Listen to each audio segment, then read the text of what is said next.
Hola, seguimos con el especial Cuarentena de Sabiduría. Seguimos hablando de los andaluces y de Andalucía y por lo tanto de España, porque ya sabéis que la parte del Andaluz era a la que llamaban los castellanos, los leoneses, los aragoneses, España.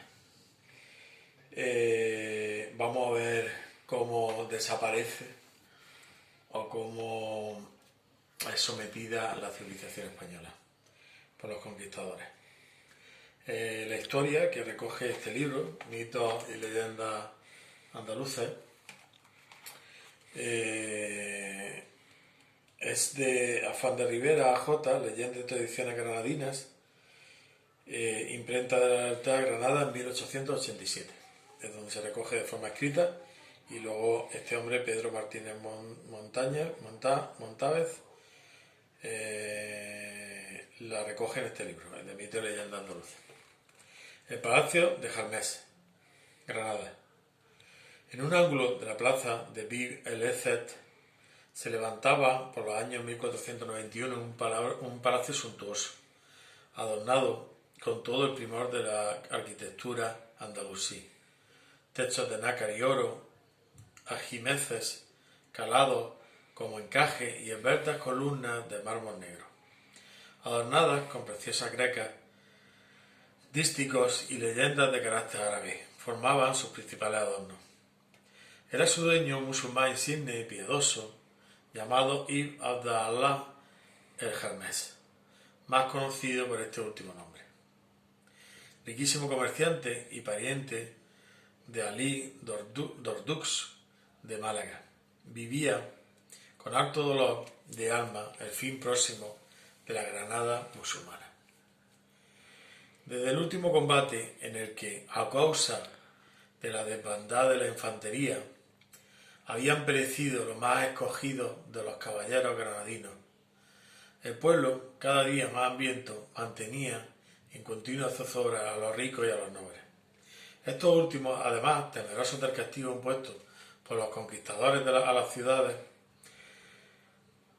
que habían extremado su resistencia, discurrían sobre la mejor manera de afrontar la terrible desgracia que se cernía. Por esta razón, el Palacio del Jarmés era frecuentado por muchos importantes ciudadanos que terminaron por encomendarse que expusiera a uno de los grandes reyes de España, que es Muhammad XII, que bueno, luego la historia de los conquistadores, le nombraron Boabdil como una forma de ridiculizarlo, ¿no? De llamarlo el chico, cuando en realidad uno de los reyes más valerosos y valientes de toda la historia de España, Muhammad XII. Quería exponerle el angustioso estado en que se encontraba. Varios fueron las reuniones que celebró con el desaventurado monarca,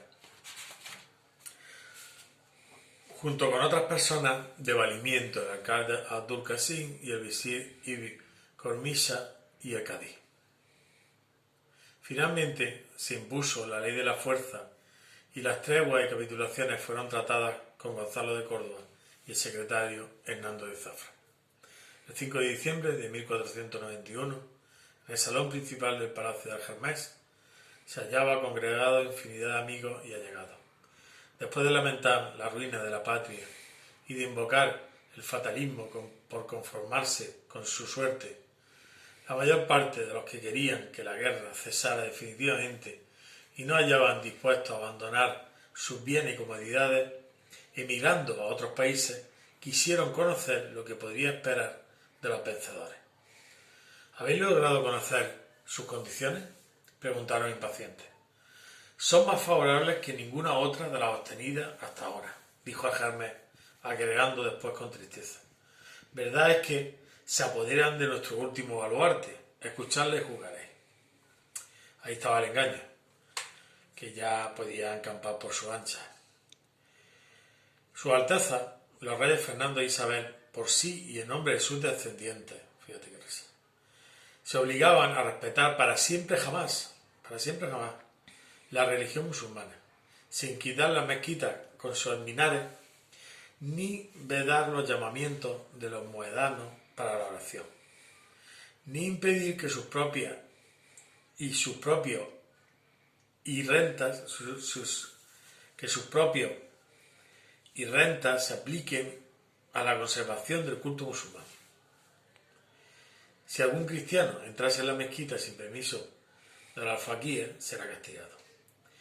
La justicia continuará administrada entre los musulmanes por sus jueces y con arreglo a sus leyes, y todos los efectos civiles relativos a herencias, casamientos, dotes, etc.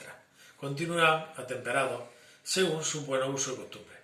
Los alfaquíes seguirán impartiendo la instrucción en las escuelas públicas y percibiendo la limosna, dotación o renta asignada a tal fin, con absoluta independencia e inhibición de los cristianos. Esto es lo que el engaño se llamaría hoy en día. Cualquier musulmán de Granada y de la Alpujarra ausente podrá someterse al tenor de las capitulaciones en el término de 3 meses. Nadie podrá insultar o molestar a aquellos que en el pasado se hubieran convertido a la religión musulmana. Aquellos que tuviesen por mujer alguna cristiana que se hubiera tornado musulmana no serán violentados para divorciarse, salvo si la esposa manifiesta libremente ante una comisión de miembros de ambos cultos su deseo de reconciliarse con su religión primitiva.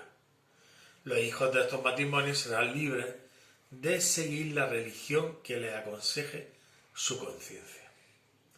Parece súper actual, ¿no?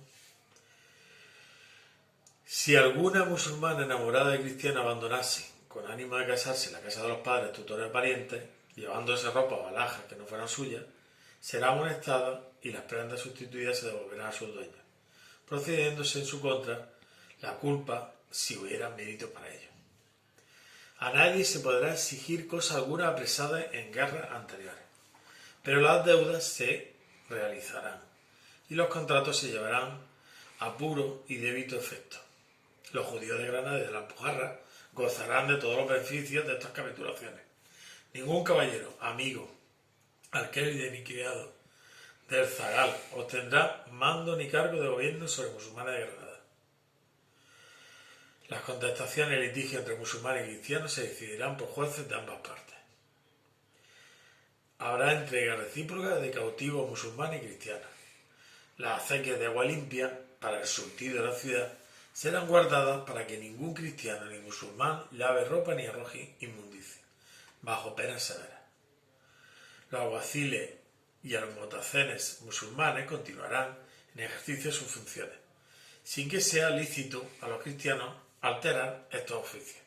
Las bacerías y carnicerías de los musulmanes estarán apartadas de las de los cristianos, y si alguno mezclara carnes vedadas será castigado. Concluida la lectura, los presentes demostraron su profundo dolor con la cabeza inclinada.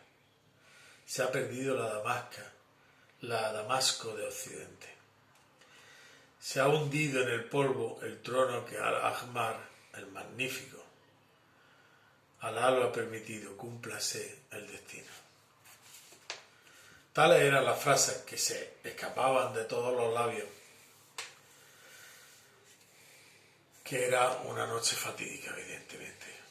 Pero se preguntaban, ¿serán respetados estos contratos por los orgullosos conquistadores? Preguntó Sulimán, el jalife mayor y maestro del arte de la seda. Hay que esperarlo así. Habrá que esperarlo así, sí. De esa hidalgura castellana que tanto invocan, respondió Abraham, el judío que guardaba en sus almacenes los más ricos perfumes y los más preciadas talas de Oriente. De pronto se oyó una gritería ensordecedora. Inmediatamente se cerraron las puertas exteriores y los servidores se aprestaron para la defensa. ¡Mueran los ricos! ¡Ahorquen a los traidores!, vociferaba una muchedumbre de granadinos hambrientos. Los congregados en el palacio se asomaron a una elevada celosía. Ese santón que habita en la cueva de la falda del Generalife, quien predica a las turbas, dijo a Hermes. Quieren desatar un saqueo y apoderarse después de la Alhambra. Esto complica nuestra situación difícil. Si se quebranta el acuerdo, las condiciones serán después más onerosas, añadió otro mercader. El dueño del palacio llamaba a 2 esclavos de su confianza y les dijo, Es necesario que ese fanático desaparezca esta noche y que se embarque o se encierre.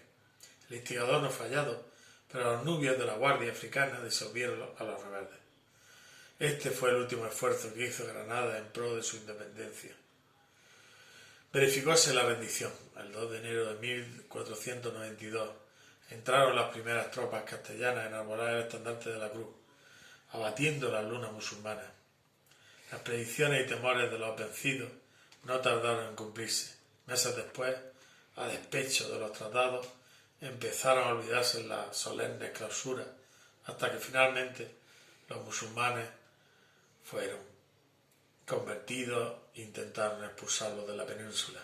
Así el Germés vio con pena cómo la mezquita que daba frente a su palacio era convertida en iglesia y cómo sus compatriotas eran privados del uso de sus armas y trajes, obligándoles por la fuerza a convertirse a la religión cristiana.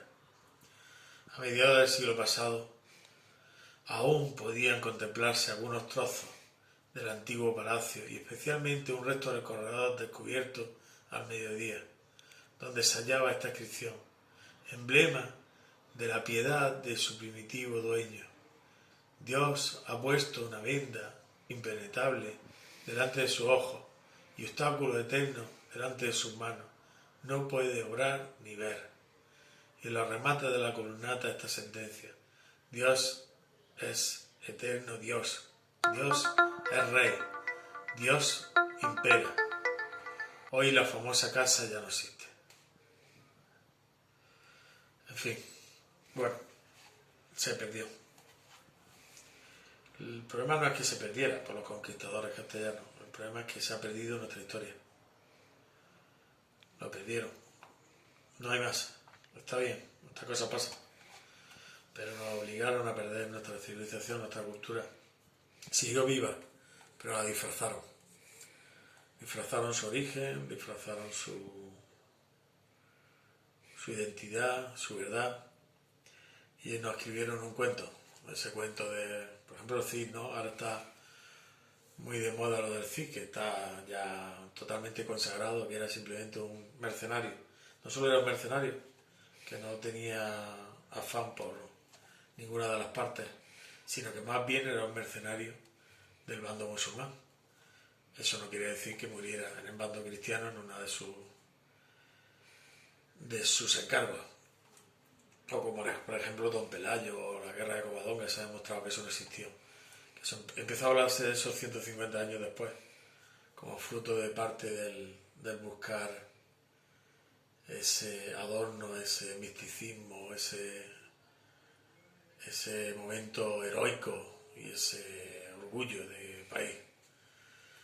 No hubo Covadonga, no les interesó llegar allí, no tenía ningún interés. Se hubieran llevado allí y los otros lo hubieran abierto los brazos, como hizo toda la península, una civilización que mejoraba la situación en la que vivían con los visigodos. En fin, esto es lo que hay. Pero por suerte, y por ahora, quizás no durante mucho tiempo, podemos contar esta parte de la historia silenciada. No sé si se veía de mucho, pero podemos contarlo. Y como decía Don Quijote, con su innumerable referencia al Islam y a la España musulmana, cabalgamos, que no es poco. ¡Viva Andalucía, viva!